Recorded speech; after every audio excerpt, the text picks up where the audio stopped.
Oh, well, hello. What's going on, everybody? It's Rodrigo Fonador with Asheville Cash Buyers, bringing you another episode of Whiteboard Wednesday. Today is Season 2, Episode 5, and we're going to kind of piggyback off of last week's topic, and we're going to get into what is market value and what are the data points that we look at as far as determining market value. So, today's episode is on market value.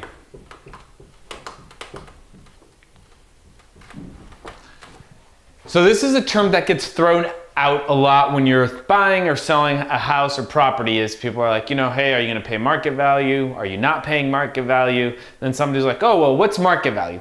And then we've done a couple of episodes on like what the Zestimate is or how you determine market value. And we've used the term like CMA, which is like a comparative market analysis.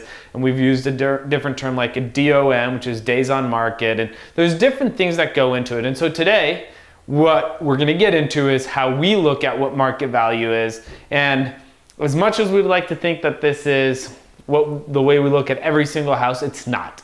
This is our starting point, and then we see if it matches up with our past experiences, our intuition, and our gut feeling for where the house is. So, for instance, if we run through this data and we look at this and we see that for whatever reason, say a 2-bedroom, 1-bath mobile home out in the county somewhere comps out just for whatever reason really high because there's been some high sales, and we look at this and the number that it spits out is say like $250,000. We're gonna be like, well, that doesn't make any sense. And so we're not gonna stick to the data. That's one of those things where kind of go off of past experiences and what our gut is. But market value, this is our starting point for how we analyze any property.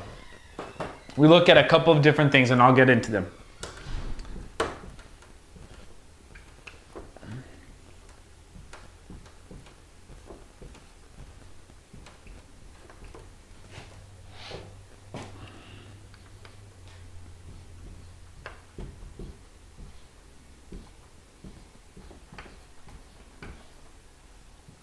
All right, so these are our three things or our three keys that we like to look at and kind of guide our decision on stuff that we buy and what's our number that we're able to pay for a property. And we'll start up here. This is the DOM and stands for days on market.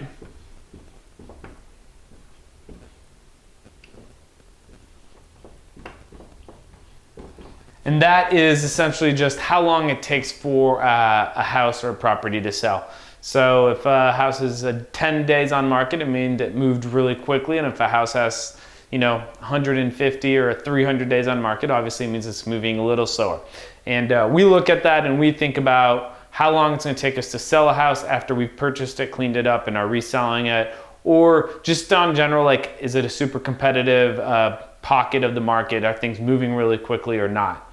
And then the other thing is price per square foot. Honestly, that's my favorite thing to look at. And so what you're doing is you're getting all of the closed houses, in a certain area, all of the properties that you're looking at that are comparable to the house that you're analyzing. You get all their square footages and you get the average. So what's the average house, say 1,000 square feet, and then you get what's the average sale price, and then you get what's your average price per square foot. So a lot of cases right now, things are falling in the 150 to 200 range that we're looking at. Anytime I see something that's more than $200 a square foot, I'm like, oh wow, that's that it's either really competitive, it's a really nice house, or it's a higher end home. Or if it's under the 150 square foot, I'm like, what's going on here? A lot of times you're finding that in areas that aren't as hot, some things that could be farther out in the county, for instance, or just different areas of Henderson County as well. You'll see things that are dropping below the 150 square foot. This is especially true with manufactured homes like single wides, double wides. It's not too uncommon at all. And then the last piece that we look at is the price to close. So when you see these properties and you get a closed price, it's always interesting to see how close that number is to what the list price is. And so what does this mean? So let's say that I put out my house to sell at $200,000. That's my list price, right? And then let's say it closes at $175,000. That's my close price.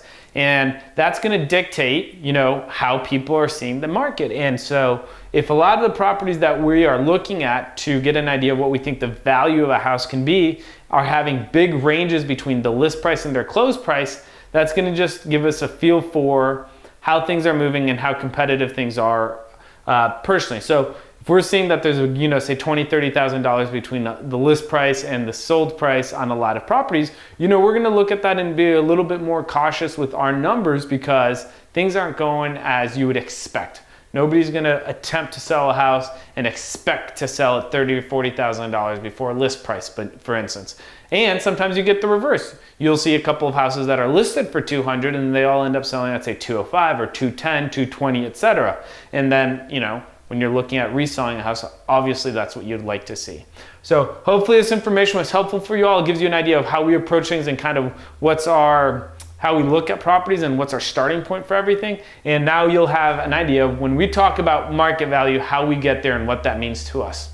All right, you all. Thanks for tuning in for another episode of Whiteboard Wednesday, Season 2, Episode 5. Stay tuned in for more to come.